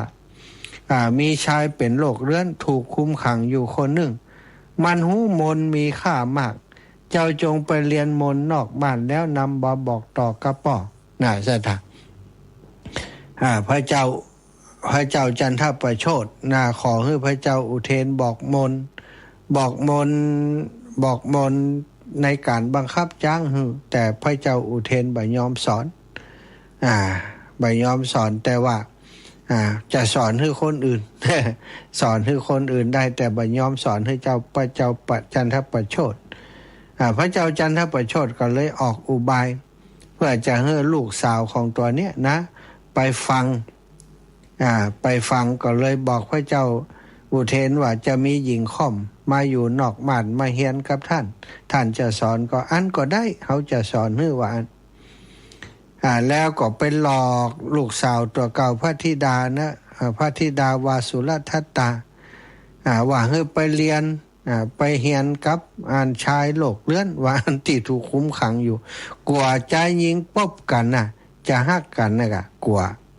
ก็เลยออกอุบายว่าอย่างนี้ให้ลูกไปเรียนมนต์เรียนมนต์อยู่นอกม่านอยู่คนตีแบบบ่ให้อยู่หันกันระหว่างการสอนนั้นทั้งสองคนได้ทะเลาะกันก็คือวาสุรัตตานี่บอกคือท่องคือแล้วบอกคือจำวาสุรัตตาบ่จำสถาวาสุรัตตาก็จำบ่ได้สักแต่พระเจ้าอุเทนก็รำคาญบอกว่าหญิงค่อมนี่จะได้พญาปึกตัวค่อมตัวน่ะหญิงพระธิดาคนงามบ่มีหลังค่อมบ่แค้มสักอย่างเป็นคนงามคนหนึ่งเมื่อโดนด่าว่าเป็นหญิงค่อมก็โมโหก็ด่าต่อไปว่าไอ้ขี้เลื่อนตัวเป็นคนขี้ไอ้มึงเป็นคนขี้เลื่อนบ่ต้องมาว่ารีบบอกมนต์มารีบสอนเฮาเฮียนวนได้แล้วเฮาจะไปบอกเฮาก็จะไปแล้วว่าคนทางในม่านก็ว่ามึงว่าไผเป็นขี้เลื่อนพระราชาถูกคนว่าเป็นขี้เลื่อนก็โมโหโกรธาเปิดม่านออกมาพอหน้ามันกำลังยิงค่อมนี้เปิดหน้าออกมาก็ปากก็ว่าไปใจยิงค่อมอย่างนี้ว่าสตาเป็นคนงามคนดีคนงามจากที่โมโหโกรธาหันมายิงงามก็เลยหายโคตรผู้หญิงก็เหมือนกันนางวาสุรัตตะได้หันพระเจ้าอุเทนซึ่งเป็นกษัตริย์รูปหล่อ รูปหล่อกำยำล่ำสันหันอย่างนั้นก็ในเสด็จบอกว่าเป็นคนขี้เลื้อนอันนี้บัดใจนี่นะศรัทธาเอาละบ่าวสาวปะกัน เอาไปเอามาจากทะเลาะกันก็เป็นอู้ดีสอบถามที่ไปที่มาว่าทำไมหรือถึงเป็นอย่างนี้นะในพระบิดาบอกว่าท่านเป็นขี้เลื้อนพระเจ้าอุเทนก็บอกความจริงทั้งหมดว่าบัดใจนะเฮานี้เป็นกษัตริย์นะของกรุงโกสัมพีพุ่นน่ะพระบิดาของเธอได้ทำกลอุบายหล่อลวงมาแล้วก็เงียบเฮามาขังไว้เป็นวันที่7แล้วตอนนี้จะบังคับเฮียนมนต์เอามนต์จากเฮาไปวะเล่าให้พระนางวาสุรัตทัตตาฟังนางก็เป็นดีอินดูกษัตริย์องค์นี้2 คนน่ะศรัทธาก็เลยเฮียนอย่างด้วยกันหั่นบ่ฮู้เนาะ จะเฮียนวิชาเรียกช้างหรือว่าวิชาอย่างอื่นก็บ่ฮู้น่ะบ่อยากให้เวลามันหมดเร็วแต่ว่าถ้าจะยืดเยื้อไปก็เดี๋ยวพระบิดาจะสงสัยมีความสัมพันธ์รักกันบ่ได้มีการเรียนการสอนศิลปะเรื่องเรียกช้างแต่ประการใดหลายวันต่อมาทั้ง2พระองค์ก็ปากันหนีโดยช้างพาหนะของพระเจ้าจันทประโชติแล้วก็ได้อภิเษกนางวาสุรทัตตาไว้ในตำแหน่งของ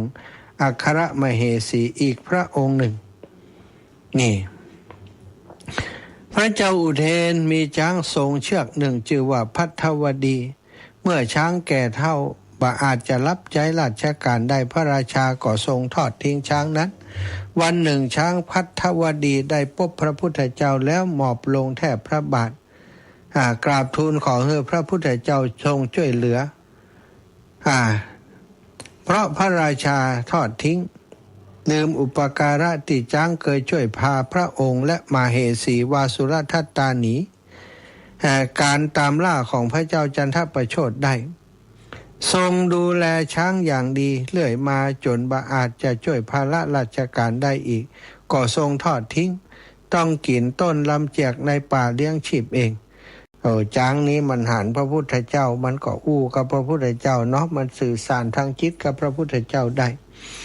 พระพุทธเจ้าเสด็จไปที่พระราชนิเวศของพระราชาเสวยเสร็จแล้วตรัสถามถึงช้างภัทวดีพระราชาก็ทูลว่าบัดทราบพระพุทธเจ้าจึงตรัสถึงคุณความดีของช้างและความเป็นอยู่ลำบากของช้างซึ่งเป็นการบ่สมควรที่จะทอดทิ้งผู้มีอุปการะแต่ควรจะกตัญญูกตเวทีต่อมาพระราชาทรงให้นำช้างมาบำรุงดูแลดุจดีอย่างเดิมศรัทธา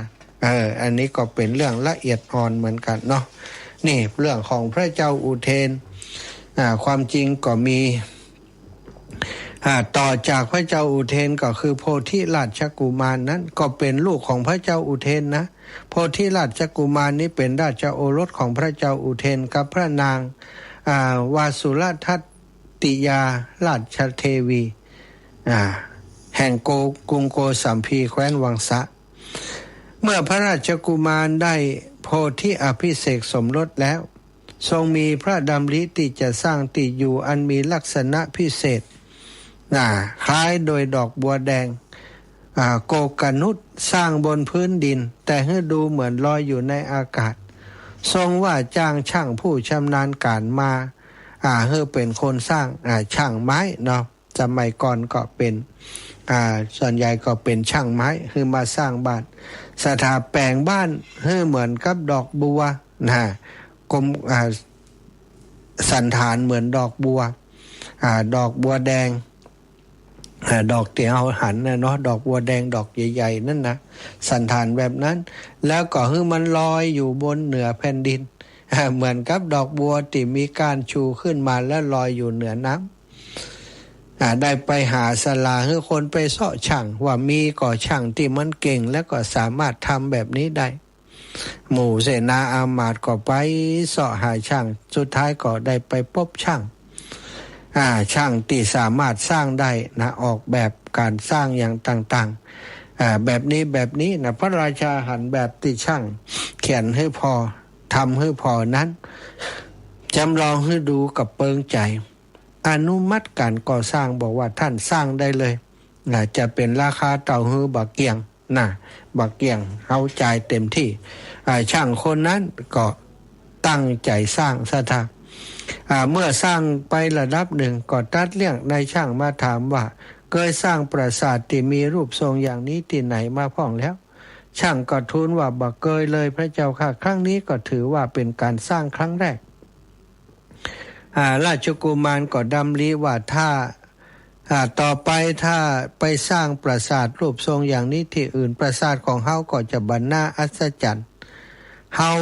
ควรจะฆ่านายช่างหรือว่าตัดมือตัดเท้าหรือว่าควักลูกตาของเขาเสียก็ย่อมจะควรเขาจะได้บอกไปสร้างให้กับคนอื่นได้จากนั้นก็ตัดบอกความคิดนั้นแก่สหายสนิทที่ชื่อสันชีวบุตรของสันชีวกพระสหายที่สันชีวกบุตรก็คิดว่าโอ้สหายก็คิดว่าพระราชกุมารนี้จะฆ่านายช่างผู้หู้ศิลปะอันหาค่าไม่ได้เขาอย่าได้ชิบหายเลยก็คือเป็นห่วงนายช่างโอ้นายช่างบัดได้คิดในอย่างเลยสร้างศิลปะว่ากุมารนี้จะมาฆ่าเปิ่นนี่เป็นสิ่งที่บ่ดีบ่ถูกต้องวันต่อมาจึงเข้าไปถามนายช่างว่าการก่อสร้างใกล้จะสำเร็จหรือยังนายช่างก็ตอบว่าเสร็จเกือบจะหมดแล้วท่านว่ามานพสันชีวกะก็จึงบอกว่าพระราชกุมารคิดจะฆ่าท่านว่าบ่ให้ท่านไปสร้างศิลปะอย่างนี้ให้ไผแหมท่านจงรักษาตนให้ดีเถิดจงรู้ว่าควรจะทำอย่างใดเถิดนายช่างก็กล่าวขอบคุณมานพนั้นแล้วก็กล่าวว่าข้าพเจ้าฮู้กิจที่ควรทำในเรื่องนี้แน่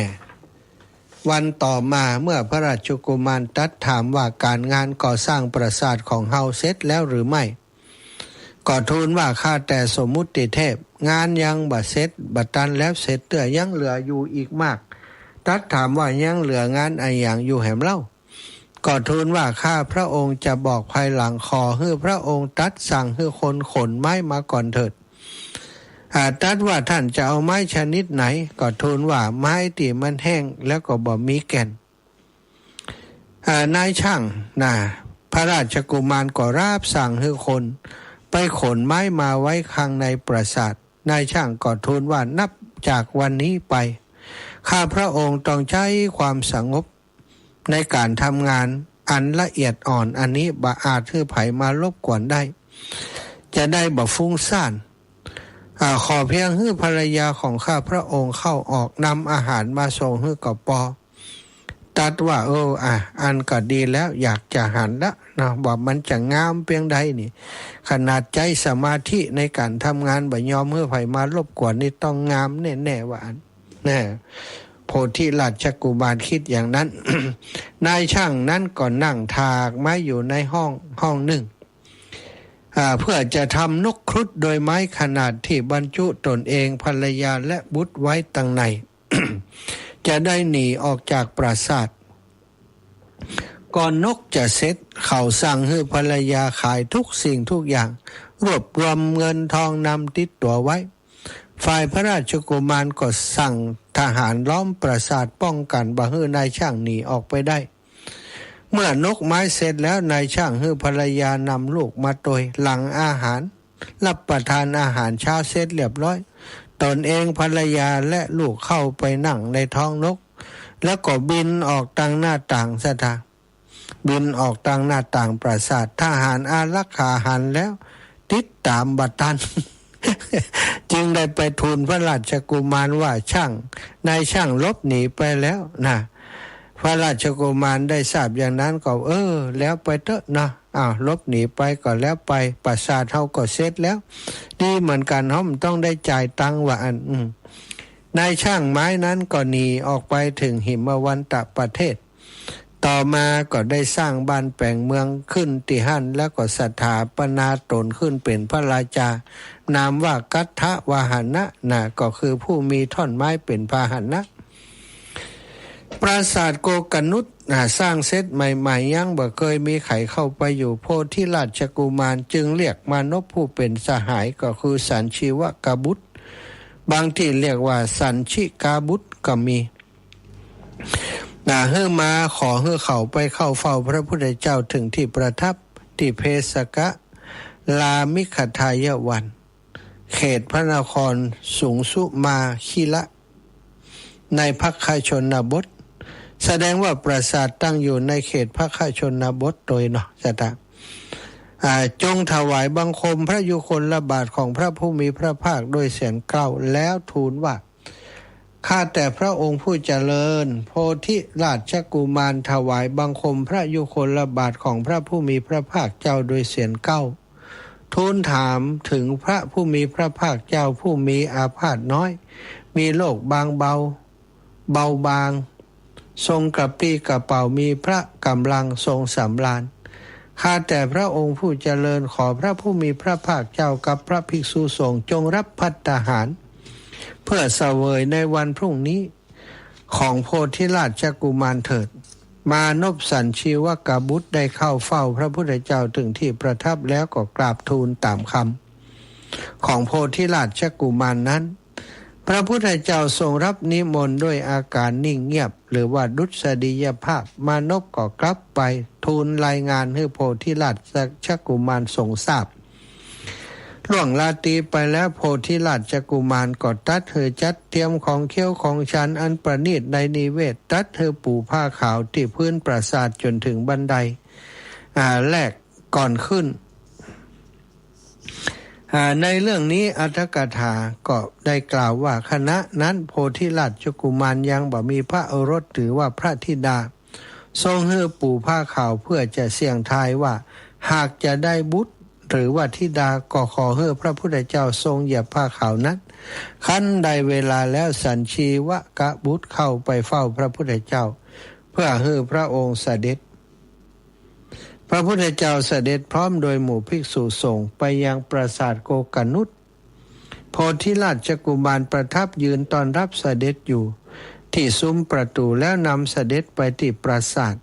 ถึงบันไดแล้วพระพุทธเจ้าทรงยุติพระดำเนินโพธิราชกุมารจึงกราบทูลนิมนต์ให้เสด็จเหยียบผ้าขาวขึ้นปราสาทถึง3 ครั้ง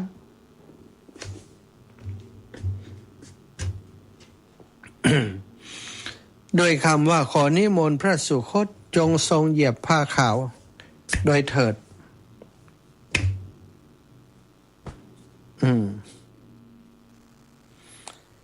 พระเจ้าข้า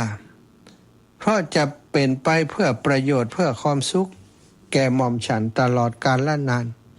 แต่พระพุทธเจ้าทรงนิ่งเสียแล้วทอดพระเนตรไปหาพระอานนท์พระอานนท์ถวายพระพรผ้าดูก่อนพระราชกุมารจงเก็บผ้าขาวเสียเถิดพระผู้มีพระภาคเจ้าบัดทรงเหยียบผ้าเพราะพระตถาคตเจ้าเห็นแก่ประชุมชนผู้เกิดภายหลังพระราชกุมารก็ตัดสั่งให้คนเก็บผ้าทั้งหมดอัตถกถาเล่าว่าเหตุที่พระพุทธเจ้าบัดทรงเหยียบผ้าก็เพราะทรงรู้ว่าโพธิราชกุมารจะบัดทรงมีบุตรหรือว่าธิดาเพราะในอดีตพระราชกุมารและพระมเหสีเคยเดินทางไปทางเรือเพื่อข้ามมหาสมุทรเรือเกิดอับปางทั้ง2 คนว่ายน้ำขึ้นเกาะบาหันอาอย่างที่จะเป็นอาหารได้เกาะแห่งนั้นมีแต่นกอาศัยอยู่บ่มีต้นไม้บ่มีอาหารบ่มีอาอย่างที่จะเป็นอาหารให้ได้เลยก็ได้จับนกจับลูกนกและก็นกบนเกาะนั้นปิ้งกินทั้งหมดทำให้เปิดนี้บ่มีบุตรสถาเอาไข่นกมาต้มเอาไข่นกมาต้มกินจนพอนกบ่ได้ฟักไข่พอนกบ่ได้ฟักไข่ก็ปิ้งนกเหล่าคำนี้บุบนก หยับนกมาบุบมาปิ้งกินสถาจนนกในเกาะนั้นบินหนีไปก็มีแล้วก็ที่ยังมีชีวิตอยู่สถายังมีชีวิตอยู่ก็ถูกจับบุบฆ่าเอามากินเอามาปิ้งกิน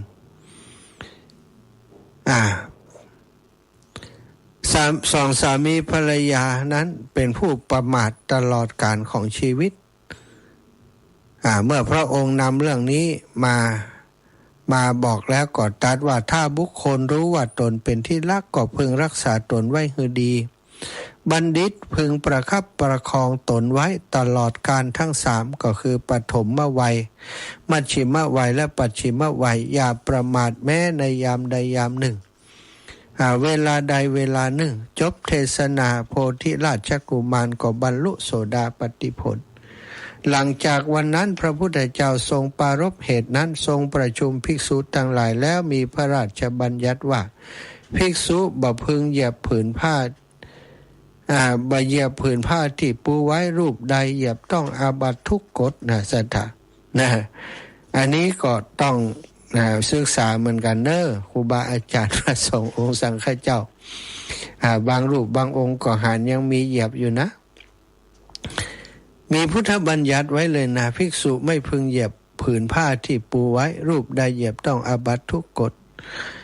ยกเว้นถูกคฤหัสถ์ผู้ต้องการมงคลขอร้องให้เหยียบก็สามารถเหยียบได้การที่ทรงมีพุทธบัญญัติห้ามก็เพื่อทรงอนุเคราะห์แก่ภิกษุผู้ไม่มีญาณอย่างรู้ความต้องการของคฤหัสถ์จะได้ไม่ถูกดูหมิ่นว่าช่างไม่รู้อะไรเลยหรือไม่ใช่ผู้วิเศษตามความเชื่อผิดของคฤหัสถ์บางพวกพระพุทธเจ้าเสด็จขึ้นบนโกกนุฏปราสาทประทับนั่งบนอาสนะที่จัดไว้พร้อมโดยภิกษุสงฆ์พระราชกุมารทรงถวายอาหารต่างๆด้วยตนเองจนเสวยเสร็จพระราชกุมารประทับนั่งบนอาสนะต่ำกราบทูลว่าข้าแต่พระองค์ผู้เจริญหม่อมฉันมีความหันอย่างนี้ว่าความสุขอันบุคคลจะพึงถึงได้โดยความสุขบ่มีความสุขอันบุคคลจะได้ด้วยความทุกข์เท่านั้นพระพุทธเจ้าตรัสว่าสมัยยังบ่ได้ตรัสรู้พระองค์เองก็คิดอย่างนั้นว่าความสุขอันบุคคลจะพึงถึงได้โดยความสุขบ่ได้ความสุขบุคคลจะถึงได้โดยความทุกข์เท่านั้นพระองค์ก็เคยหันอย่างนี้จากนั้นตรัสเล่าความเชื่อนั้นทำให้ชีวิตของพระองค์หลังออกบวชทรงละทิ้งความสุขจากฌานในสำนักของอาลาลดาบสอุทกดาบสทรงดำริถึงอุปมา3ข้อเรื่องไม้3ประเภทคือ 1. ไม้สดอยู่ในน้ำบ่อาจจะติดไฟได้เปรียบเสมือนสมณพราหมณ์ผู้มีกายและใจไม่หลีกออกจากกามแม้จะเสวยทุกขเวทนาก็บ่สามารถตรัสรู้ได้2. ไม้สดอยู่บนบกบ่อาจจะติดไฟได้เปรียบเสมือนสมณพราหมณ์ผู้มีกายหลีกออกจากกามแต่ใจบ่ออกจากกามยังพอใจรักใคร่เสน่หาแม้จะเสวยทุกขเวทนาก็บ่สามารถตรัสรู้ได้ข้อที่ 3 ไม้แห้งอยู่บนบกสามารถทำให้ไฟติดได้เปรียบเสมือนสมณพราหมณ์ผู้มีกายและใจหลีกออกจากกามถึงจะเสวยทุกขเวทนากล้าหรือบ่ได้เสวยทุกขเวทนากล้าก็ควรเพื่อจะตรัสรู้แม้จะเข้าใจอุปมาข้อที่ 3แจ่มแจ้งแล้วแต่พระองค์ก็ยังเชื่อว่าความสุขจะต้องถึงด้วยความทุกข์จึงทรงเลือกวิธีทรมานตนแบบต่างๆและทุกกิริยาจนเกือบจะเอาชีวิตบรรอดแม้จะทุกข์สุดแสนสาหัสแสนจะทุกข์อย่างที่บ่มีสมณพราหมณ์คนใดเคยกระทำมาก่อนแต่พระองค์ก็ไม่ตรัสรู้ทรงตัดสินพระทัยเลิกทรมานตนมาเสวยพระกายอาหารที่นางสุชาดาทำถวายแล้วก็นึกถึงการเจริญสมาธิในวันวัปปมงคลที่ทรงเลือกวิธีนั้นอีกครั้งจึงทรงเลือกวิธีนั้นอีกครั้งคราวที่พระองค์เสด็จไปงานแลกนาขวัญกับพระบิดาได้ไปนั่งพักผ่อนใต้ต้นไม้นั่งสมาธิเกิดความสงบขึ้นอย่างอัศจรรย์ก็ได้คิดถึงวิธีนั้นแล้วก็ได้เลือกเอาวิธีนั้นมาปฏิบัติอีกครั้งหนึ่งคราวนี้ทรงบรรลุฌาน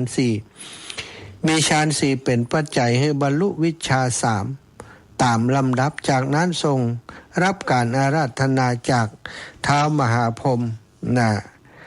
ในอันที่จะแสดงธรรมจนพระองค์ได้แสดงปฐมเทศนาแก่ปัญจวัคคีย์ ทรงเล่าพุทธประวัติตั้งแต่ทรงบักคิดจะแสดงธรรมจนถึงได้มีปัญจวัคคีย์เป็นพระอรหันต์ทั้งหมดแก่โพธิราชกุมารเมื่อพระพุทธเจ้าทรงตรัสอย่างนั้นแล้วโพธิราชกุมารทูลถามว่าข้าแต่พระองค์ผู้เจริญเมื่อภิกษุใดพระตถาคตเป็นผู้แนะนำโดยการเต่าใดจึงจะทำให้แจ้งที่สุดแห่งพรหมจรรย์อันบ่มีธรรมอื่นยิ่งไปกว่าซึ่งกุลบุตรทั้งหลายผู้ออกจากเรือนบวชเป็นบรรพชิตโดยชอบต้องการด้วยปัญญาอันยิ่งเองในปัจจุบันแล้วเข้าถึงอยู่พระองค์ก็ตรัสตอบว่าจะตอบโดยขอย้อนถามก่อนขอฮื้อตอบตามพอพระทัยตรัสถามว่าราชกุมารท่านชำนาญศิลปศาสตร์คือการจับช้างการบังคับช้างหรือถามเพราะทรงรู้ว่าพระราชกุมารทรงได้รับความรู้จากพระราชบิดาคือพระเจ้าอุเทนทูลว่าอย่างนั้นพระเจ้าข้าม่อมฉันเป็นผู้ฉลาดในศิลปะการจับช้างบังคับช้างตรัสยกตัวอย่างว่าหากมีคนมาขอศึกษาวิชาจับช้างบังคับช้างจากพระราชกุมารแต่เขาบ่มีศรัทธาหนึ่งมีโรคประจำตัวหนึ่งโอ้อวดมีมายาหนึ่งเกียจคร้านหนึ่งมีปัญญาน้อยหนึ่งถามว่าคนผู้นั้นควรจะศึกษาในสำนักของท่านหรือไม่ตอบว่าหากคนผู้นั้นมีลักษณะนั้นเพียงข้อเดียวก็บอกควรศึกษาแล้วไม่จำเป็นต้องมีลักษณะทั้งห้านั้นหรอกพระเจ้าค่ะพระองค์ก็ตรัสถามต่อว่าหากมีคนมาขอศึกษาวิชาจับช้างบังคับช้างเขาเป็นผู้มีศรัทธาหนึ่งบ่เจ็บป่วยหนึ่งบ่โอ้อวดบ่มีมายามีความเพียรมีปัญญาดี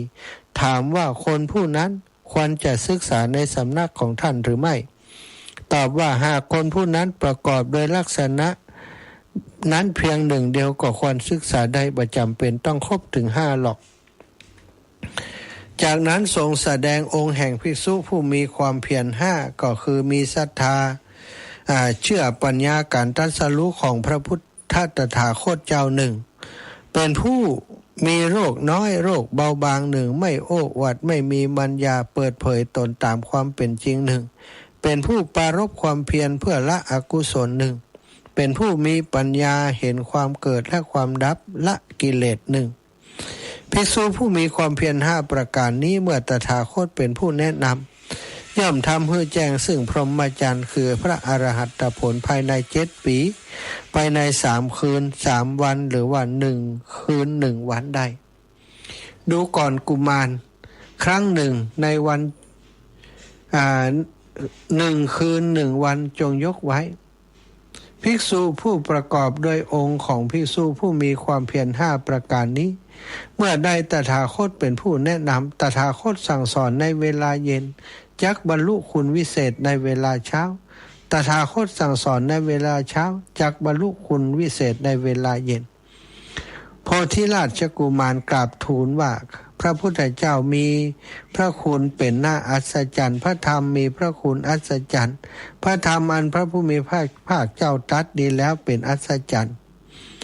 เพราะภิกษุที่พระผู้มีพระภาคเจ้าทรงสั่งสอนในเวลาเย็นจักบรรลุคุณวิเศษในเวลาเช้าที่พระพุทธเจ้าทรงสอนในเวลาเช้าจักบรรลุคุณวิเศษในเวลาเย็นมานพสัญชีวกบุตรได้ทูลแก่พระราชกุมารว่าที่ทรงประกาศอย่างนั้นหาได้ทรงถึงพระโคดมผู้เจริญพระองค์นั้นพระธรรมและพระสงฆ์ว่าเป็นสรณะไม่โพธิราชกุมารชี้แจงว่าพระราชกุมารชี้แจงว่าที่เฮากล่าวอย่างนั้น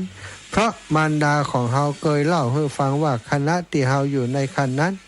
พระมารดาได้เข้าเฝ้าพระผู้มีพระภาคเจ้าที่โคสิตารามวิหารกรุงโกสัมพีทรงถวายบังคมแล้วกราบทูลว่าข้าแต่พระองค์ผู้เจริญทารกที่อยู่ในครรภ์ของหม่อมฉันนี้จะเป็นชายหรือหญิงก็ตามเขาย่อมถึงพระผู้มีพระภาคเจ้าพระธรรมและพระสงฆ์ว่าเป็นสรณะขอพระผู้มีพระภาคเจ้าทรงจำเขาว่าเป็นอุบาสกเป็นอุบาสิกาพูดถึงสรณะตลอดชีวิตตั้งแต่วันนี้เป็นต้นไปอีกครั้งหลังเฮาคลอดแล้วแม่นมฮื้ออุ้มเฮา เข้าสะเอวไปเข้าเฝ้าพระผู้มีพระภาคเจ้าที่ป่าเพสกาลามิขทายวันใกล้กรุงสูงสุมาละคีรีภาคชนบทถวายบังคมและกราบทูลว่าข้าแต่พระองค์ผู้เจริญโพธิราชกุมารพระองค์นี้ย่อมถึงพระผู้มีพระภาคเจ้าพระธรรมและพระสงฆ์ว่าเป็นสรณะตั้งแต่วันนี้เป็นต้นไปครั้งนี้เป็นครั้งที่3ขอพระผู้มีพระภาคเจ้าจงทรงจำหม่อมฉันว่าเป็นอุบาสกถึงพูดถึงสรณะตลอดชีวิตตั้งแต่วันนี้เป็นต้นไปนี่สตา3เตื้อก็ แม่ปาไปเข้าเฝ้าแล้วก็แม่นมปาไปเข้าเฝ้าก็ถึงพระพุทธเจ้าพระธรรมเจ้าพระสงฆ์สังฆเจ้าเป็นสรณะมาแล้วเนาะศรัทธาญาติโยมจบเรื่องพระเจ้าอุเทนลงไปพร้อมกับโพธิราชกุมารซึ่งเป็นพระโอรสของพระองค์ตย2 กษัตริย์แห่งกรุงโกสัมพีเนาะเอาละศรัทธาพอเวลาก็จับพอดีครับเวลาที่จะเปิดสายศรัทธาญาติโยมติดตามรับฟังรายการได้โทรเข้ามามาเอ่ยกันในรายการแจ้งผลการรับฟังนะว่าฟังอยู่ที่ไหนตั้งใดชัดเจนหรือไม่หรือจะแสดงความคิดเห็นในเรื่องราวที่อาตมานำมาเล่าในวันนี้อยากจะฟังต่อในเรื่องใดพ้องนะหรือว่ามีความเข้าใจในเรื่องใดที่อยากจะสอบถามบ่เข้าใจเรื่องใดที่อยากจะสอบถามก็เรียนเชิญเจริญพรได้เนอะที่เบอร์โทร0808844173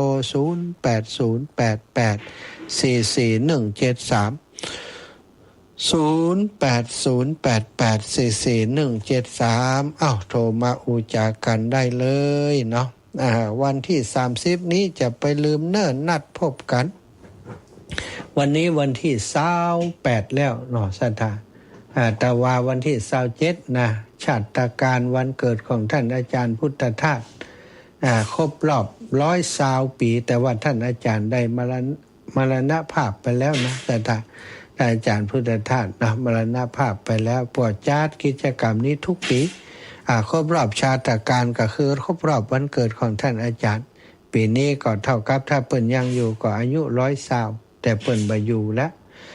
คุณงามความดีธรรมะที่ท่านได้นำมาอธิบายขยายความก็ยังเป็นเต็มที่ชัดแจ้งกระจ่างแจ้งแก่หมู่เฮาทั้งหลายอยู่เนาะแต่ว่าวันที่27พฤษภาคมวันที่28ที่ว่างานก็คือวันที่30เนอะอายุวัฒนมงคลท่านอาจารย์พระครูกัลยาณปราโมทย์วัดหม่อนห้วยแก้วในวันที่30ที่จะถึงนี้แล้วก็วันที่29นะ29 30 31มีงานประเพณีที่วัดพระเจดีย์ซาวหลัง29นี้เปิ่นดา30นี่ทักษิณากับครูบาอาจารย์ที่ล่วงลับมรณาไปแล้ว31นี้เป็นวันส่งน้ำพระธาตุเดือนเก้าเพ็งที่วัดพระเจดีย์ซาวหลังเนอะสัตตาวัดอื่นๆก็มีหลายวัดนะวัดแม่กุยนี่ลูกไอ้นะว่าเพิ่นจะมีการหล่อพระพระเจ้าน้อยนะพระเจ้าองค์น้อยนะพระพุทธเจ้าน้อยนะสัตตาเพิ่นจะหล่อเนาะที่วัดแม่กุยนะตั้งแต่9 นาฬิกาเป็นต้นไปศรัทธาญาติโยมไปร่วมงานได้ พระเจ้าลงทานไปเปิดก็เรียนเชิญเจริญพรติดต่อได้เนาะตีตู้ลูกไอ้เนอะศรัทธามีเข้ามา1 สายจากที่ไหนจ้าเจริญพรไม่สายเจ้าค่ะอาจารย์ เจ้าแม่ดาวหนังปังมาเจ้ามาละมียิ้มใจดีค่ะอาจารย์เอ้ยแม่ดาวบ้านไหนก็บ้านฝอนเจ้าแม่ดาวบ้านฝอนเนาะฟังอยู่ชัดเจนดีจ้ะบ้านฝอนนี่ชัดเจนดีเจ้าฝนตกแดดเร่งๆเลยค่ะอาจารย์เจ้าก็ไปบิณฑบาตบ้านฝอนนี่มาแม่ก็เอา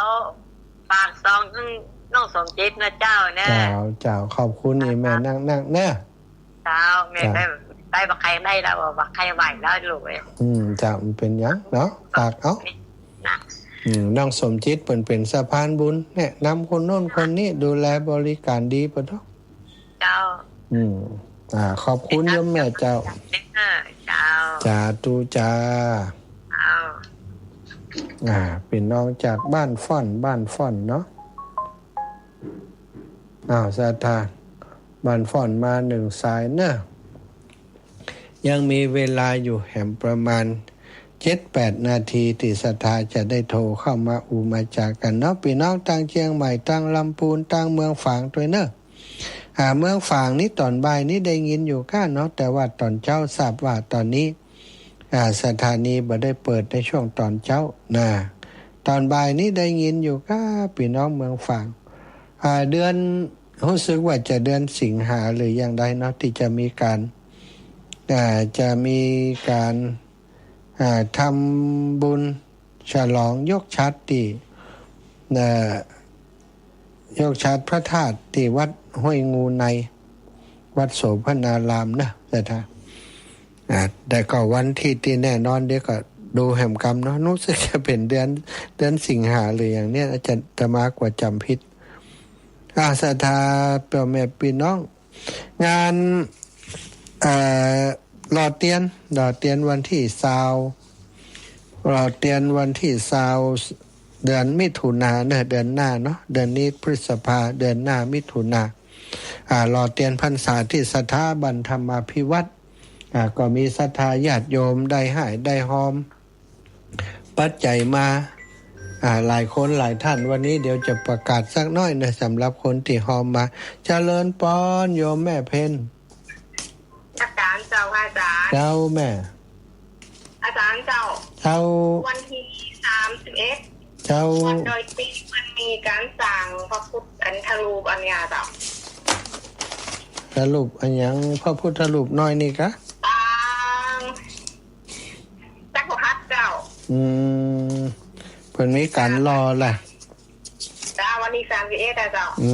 เดี๋ยวนี้ห้องการมีอย่างอะไรโยมเขาก็จะไปเจ้าดีกะ31นี่งานหลายมันตรงกันประเพณีเนาะเจ้า31เจ้าอาจารย์ไปดังใดวัดพระเจดีย์เสาหลังวัดหลวงปู่ที่ลำปางนี่เจ้าที่ลำปางเนี่ยเจ้าบ่ได้ไปพุ่นเน้อขอบคุณดีแล้วประชาสัมพันธ์งานคือวัดวาเปิ้นต้อยขอบคุณแม่เพนเนอร์ศรัทธาวันนี้น้องสมจิตพร้อมโดยครอบครัวร่วมบุญวัดหม่อนห้วยแก้ว100 บาทฝากมาแล้วข้าพเจ้านางแย้มผ่องใสและนางสาวอาภาพรจันทราภัยอุทิศให้กับป่อสมพงษ์ผ่องใสและนางสาวมะยุพรยุพาเนาะพรยุพาผ่องใสนะร่วมบุญหล่อเตียนแม่อนงวันตาศาลาดงลาน100 บาทแม่พลอยฉิมพีศาลาบัวบก100 บาทโยมอารีสิทธิบุญธรรมศาลาบัวบก100 บาทแม่บุญสายปวงคำน้องแต่ปวงคำนายโตประจงแก้วนายกิจกาสิพัฒน์หลานไตรปวงคำร่วมทำบุญกระเบื้อง100 บาทอุทิศให้พ่ออาจปวงคำน้องตายปวงคำสาธุเจ้าพ่อหน้าโรงแม่ปราณีเขื่อนสุวงศ์บ้านนากวมร่วมบุญมาต่างหูอยู่ทางในเนอะอีปอ100 บาทน่าจะแม่ปราณีสายเครือมอยบ้านโปงแสนทองร่วมบุญมา100 บาทแม่จันสมเซนทองหลางโปงแสนทองร่วมบุญมาแหม100 บาทแม่ยาอุไรวันอภิธัญญากรพร้อมกับลูกๆได้ถวายปัจจัยตานขันเข้าแล้วก็ได้ทำบุญสร้างวัดแม่ลองใต้ฝากมา1 ซองเก็บไว้ฝากบุญ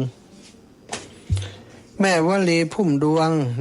อุทิศให้ป่อจันแม่เสาสุเพนปู่ย่าตายายลุงป้าน้าอาครูบาอาจารย์และเจ้ากรรมนายเวรที่ข้าพเจ้าเกยล่วงเกินพร้อมทั้งเทพบุตรเทพยธิดาทุกพระองค์จงได้รับผลบุญนี้แม่วลีพุ่มดวงแม่ย่าเรียบวางสมบัติถวายส่วนตัวมา100 บาทแม่บุญกำคำอุ่นใจวันนี้เดินทางมาจากบ้านปงยังโคกน้ำมาเอวหาติวัดกับจำถึงเสาะหาเป็นชั่วโมงอินดูแต่ ป่อประยงครอบครัวป่อประยงเนาะอุทิศส่วนบุญส่วนกุศลให้คุณป่อประยงกุลเสเวทพี่น้องบ้านสาราดงลานนะแล้วก็มีคนเปิ่นฝากมานี่แหมแม่ย่าตุ้มมาแสนอิงคำวังพร้าวร่วมบุญวันเกิดหลวงปู่นะติหอมไปแล้วเนาะ100 บาทนะได้หอมหูแม่ย่าตุ้มมาแสนอินคำวังพร้าวร่วมบุญก๋วยเตี๋ยววันก่อนเรียบร้อยแล้วแม่ย่าอุไรวันอภิธัญญากรร่วมบุญหลวงปู่นี่ค้างมาแล้วก็สมจิตอินทวิจิตบันฟ่อนก็ร่วมบุญงานหลวงปู่มาแม่จันทาสายเปี้ยนะบ้านฟ่อนก็ร่วมบุญหลวงปู่มาเรียบร้อยนะได้ประกาศขึ้นแล้วสบายใจละศรัทธาญาติโยมเวลาหมดเวลาแล้ววันนี้ก็ขอนำรายการจากลาไปก่อนเนอะจนกว่าจะพบกันใหม่ในเวลาวันอื่นๆต่อไปจัตตารโอธรรมาวัฏันติอายุวันโนสุขังพระลา